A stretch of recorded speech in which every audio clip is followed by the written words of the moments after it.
ایران کی نیوکلیئر صلاحیت ختم کر دی۔ ایران کے پاس ایٹم بم ہوتا تو اسرائیل کے خلاف استعمال کر چکا ہوتا۔ امریکی صدر کہتے ہیں ایران 47 سال تک مشرق وسطی میں سب کو ہراساں کرتا رہا، حملہ کر کے ایرانی جارحیت اور بلیک میلنگ سے مشرق وسطی کو آزاد کروا دیا۔ ایٹمی تنصیبات کی تباہی کے بعد اب ایران مشرق وسطی میں کسی کو بلیک میل نہیں کر سکتا۔ ایران ڈیل کے لیے اب بھیک مانگ رہا ہے۔ ایران نے سعودی عرب، قطر، بحرین اور کویت پر حملے کیے۔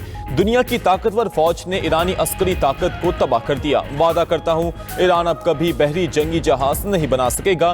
ایرانی رجیم کے خطرے کو ختم کر رہے ہیں۔ نئے ایرانی سپریم لیڈر جاں بحق ہو چکے یا بری طرح زخمی ہیں۔ ایران میں اب کوئی قیادت نہیں۔ ڈونلڈ ٹرمپ نے کہا ایران سے مذاکرات ہوں گے اور نتیجہ بھی نکلے گا، لیکن ایران کو آبن ہرمز کھولنا ہوگا۔ ایرانی حکام نے 3 دن پہلے جھوٹ بولا کہ مذاکرات نہیں کر رہے۔ ہماری طرف سے ایسے سخت حملے ہوں گے تو کوئی بھی ڈیل کے لیے تیار ہو جائے گا۔ نیٹو نے ہماری مدد نہیں کی، اس بات کو یاد رکھا جائے گا۔ ٹرمپ نے اندیا دیا کہ ایران کے بعد اگلا نمبر کیوبا کا ہے۔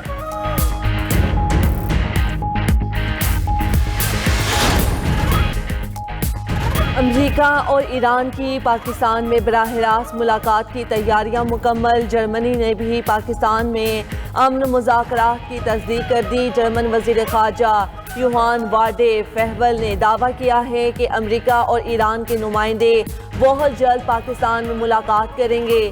دونوں ممالک کے درمیان براہ راست ملاقات کی تیاریاں مکمل ہیں۔ امریکہ اور ایران کے درمیان بالواسطہ رابطے ہو چکے ہیں۔ ملاقات کا مقصد دونوں ممالک کے درمیان کشیدگی کم کرانا ہے۔ ملاقات میں ممکنہ مذاکرات کو آگے بڑھایا جائے گا۔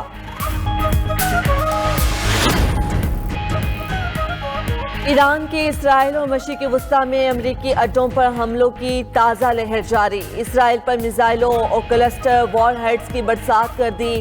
میزائل حملوں سے آگ بھڑکنے سے تل ابیب میں 1 اسرائیلی ہلاک اور 3 زخمی ہو گئے۔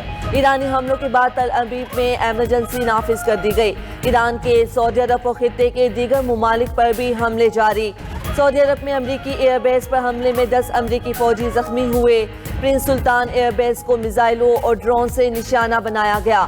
امریکہ کے کئی ری فیولنگ طیاروں کو نقصان پہنچا۔ ایرانی میڈیا نے دعویٰ کیا کہ کویت میں امریکہ کے 6 بحری جہاز تباہ کر دیے گئے اور کئی فوجی ہلاک ہوئے۔ دبئی کے ساحل اور ہوٹل پر حملے کر کے کئی امریکیوں کو نشانہ بنایا گیا۔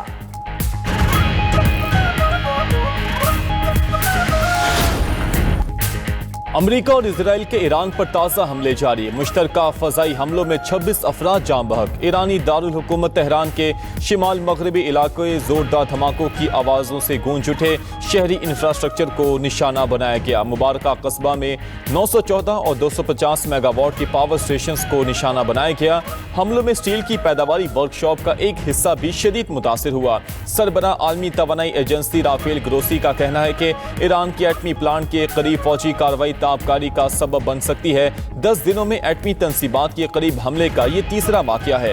ایٹمی حادثے کے خطرے سے بچنے کے لیے تمام فریقین انتہائی احتیاط برتیں۔ ادھر ایران نے عالمی ادارے کو آگاہ کیا۔ بشاہر پلانٹ کی صورتحال فی الحال معمول پر ہے۔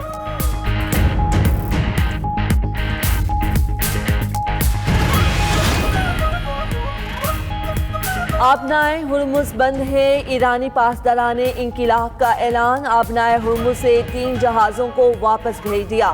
پاسداران انقلاب کا کہنا ہے کہ تینوں جہاز آبنائے ہرمز پار کرنے کی کوشش کر رہے تھے۔ آبنائے ہرمز سے گزرنے پر سخت کارروائی کریں گے۔ برطانوی جریدے فائنینشل ٹائمز کے مطابق پاسداران انقلاب نے آبنائے ہرمز میں ٹول بوتھ سسٹم قائم کر دیا۔ بحری جہازوں کی نقل و حمل مکمل طور پر ایرانی پانیوں میں ہو رہی ہے۔ کچھ جہازوں نے گزرنے کے لیے ایران کو $20 لاکھ ادا کیے۔ ایران کا جنگ کے بعد بھی ہرمز پر نیا نظام نافذ کرنے کا ارادہ ہے۔ ایسا پلان بن گیا تو ایران سالانہ 70 سے 80 ارب ڈالر کما سکے گا۔ ایران کا ایٹمی ہتھیاروں کے عدم پھیلاؤ کے معاہدے سے دستبردار ہونے کا اشارہ۔ ترجمان ایرانی قومی سلامتی کمیٹی ابراہیم رضائی کا کہنا ہے کہ ایران کی NPT معاہدے کی رکنیت بے معنی ہے۔ NPT کی مستقل رکنیت نے ہمیں کوئی فائدہ نہیں پہنچایا۔ ایٹمی ہتھیاروں کے عدم پھیلاؤ کے معاہدے سے دستبردار ہو جانا چاہیے۔ NPT معاہدہ ایران کو ایٹمی طاقتوں کے حملوں سے بچانے میں ناکام رہا۔ ہماری ایٹمی تنصیبات کو بار بار نشانہ بنایا گیا۔ ہمارا ایٹم بم تیار کرنے کا کوئی ارادہ نہیں۔ امریکہ 60 بین الاقوامی تنظیموں اور کنونشن سے دستبردار ہو چکا ہے۔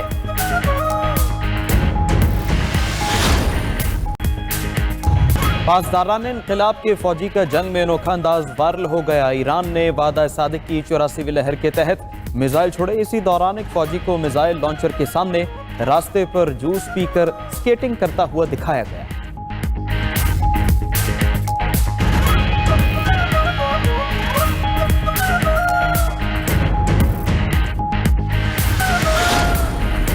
ایران کا اسرائیل کو کلسٹر میزائلوں کے وار سے منہ توڑ جواب۔ تل ابیب میں ایرانی کلسٹر میزائل گرنے سے عمارتوں کو شدید نقصان۔ پاسداران انقلاب کا تل ابیب میں اسرائیلی فوج کا اہم لاجسٹک مرکز تباہ کرنے کا دعویٰ۔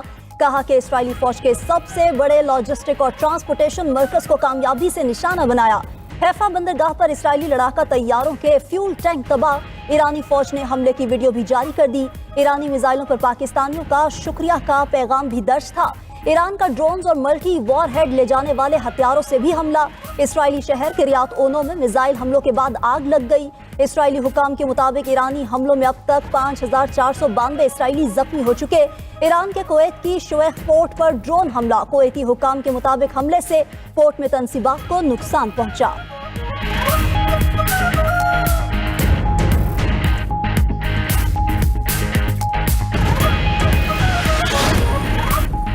ٹرمپ نے ایرانی توانائی تنصیبات پر حملے روکنے کے حکم میں توسیع کر دی۔ امریکی صدر کا کہنا ہے کہ ایران کی توانائی تنصیبات پر حملے مزید 10 روز کے لیے روک دیے۔ توانائی انفراسٹرکچر پر حملوں کی ڈیڈ لائن 6 اپریل تک بڑھا دی۔ امریکی صدر نے دعویٰ کیا ہے کہ اقدام ایران کی درخواست پر اٹھایا گیا۔ ایرانی تنصیبات پر حملے نہ کرنے کی ڈیڈ لائن آج ختم ہو رہی تھی۔ ٹرمپ نے امریکی کابینہ سے خطاب میں کہا تھا کہ ایران نے آبنائے ہرمز سے 10 آئل ٹینکرز گزار کر تحفہ دیا۔ اگلے 4 سے 6 ہفتوں میں تنازعہ ختم ہو جائے گا۔ امریکی وزیر خارجہ مارکو روبیو کا کہنا ہے کہ امریکہ ایران کے ساتھ مذاکرات کے لیے تیار ہے۔ ایران کے ساتھ بالواسطہ مذاکرات میں پیش رفت ہوئی ہے۔ غیر ملکی میڈیا کے مطابق مارکو روبیو نے G7 ممالک کو باضابطہ آگاہ کر دیا۔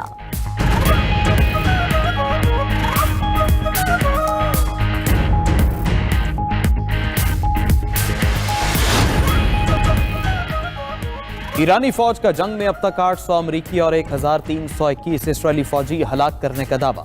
ایرانی فوج کے سینئر ترجمان بریگیڈیئر جنرل ابو الفضل شکارچی کہتے ہیں اب تک 5000 امریکی فوجی زخمی ہوئے، 17 امریکی اڈے تباہ کر دیے۔ امریکی فوج کا ہوٹلز میں چھپنا ذلت آمیز پسپائی ہے۔ امریکی فوجی حکمت عملی کی ناکامی اس کی ساکھ کو دھچکا ہے۔ اپنے مطالبات پورا ہونے تک امریکہ کو جانے نہیں دیں گے۔ اسرائیل کا فضائی دفاع نظام اور اہم فوجی مراکز مکمل طور پر تباہ ہو چکے ہیں۔ دشمن کو سزا ملنے تک جنگ جاری رہے گی۔ ادھر حزب اللہ کا اسرائیل کی جولانی بریگیڈ کے ٹینک پر حملہ، ایک فوجی ہلاک اور 2 افسروں سمیت 4 اسرائیلی فوجی زخمی ہو گئے۔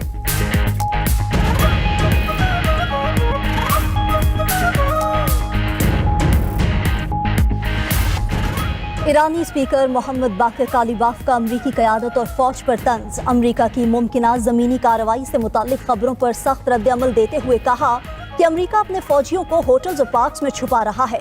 امریکہ خطے میں اپنے اڈوں پر اپنے فوجیوں کی حفاظت بھی نہیں کر سکتا۔ امریکہ اپنے فوجیوں کی حفاظت ہماری سرزمین پر کیسے کر سکتا ہے؟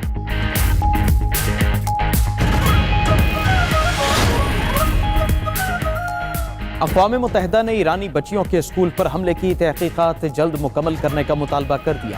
اقوام متحدہ کے انسانی حقوق کے کمشنر والکر ترک کا کہنا ہے تحقیقات کے بعد اسکول پر ہونے والے حملے کی تحقیقات پبلک کی جائیں۔ اسکول پر امریکی میزائل حملے میں 168 بچیاں شہید ہوئی تھی۔ والکر ترک مزید بولے سینئر امریکی حکام نے کہا کہ حملے کی تحقیقات جاری ہیں۔ جناب اسکول پر حملہ لرزہ خیز اور وحشتناک تھا۔ جناب حملے نے پوری دنیا کو ہلا کر رکھ دیا۔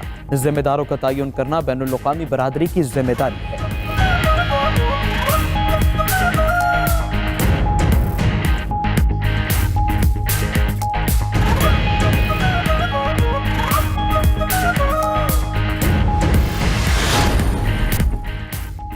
ایران میں مذاکرات کون کرے گا؟ ایرانی قیادت کی ہلاکت کے بعد نئی بحث چھڑ گئی۔ دی اکانومسٹ کے مطابق نئے ایرانی سپریم لیڈر مجتبیٰ خامنائی 28 فروری کے بعد سے غائب ہیں۔ علی لاریجانی سمیت ایران کے ہم سینئر مشیر اور کمانڈرز جنگ کے آغاز میں ہی مارے جا چکے ہیں۔ پاسداران انقلاب 1,90,000 اہلکاروں کے ساتھ ریاست اور جنگ دونوں کی مالک ہے۔ ایران فرد واحد کی بجائے اداروں کے خفیہ جال کے ذریعے چلایا جا رہا ہے۔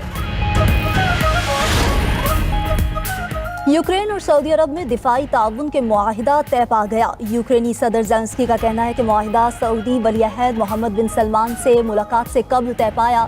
سعودی عرب کے ساتھ دفاعی نظام اور مہارت کے تبادلے کے لیے تیار ہیں۔ زیلنسکی نے سعودی صلاحیتیں بھی یوکرین کے لیے اہم اور تعاون باہمی فائدہ مند قرار دی۔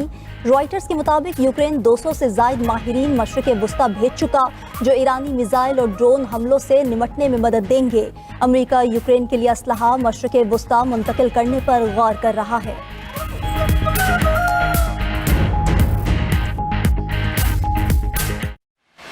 CIA اور امریکی محکمہ دفاع نے ٹرمپ کو ایران جنگ سے منع کیا تھا۔ مشرق وسطی امور کے ماہر جوشوا لینڈس کا کہنا ہے ٹرمپ کو ایک مخصوص گروہ نے ایران جنگ میں جانے کے لیے بہکایا۔ اب ان کے پاس اس جنگ سے نکلنے کے لیے کوئی راستہ نہیں ہے۔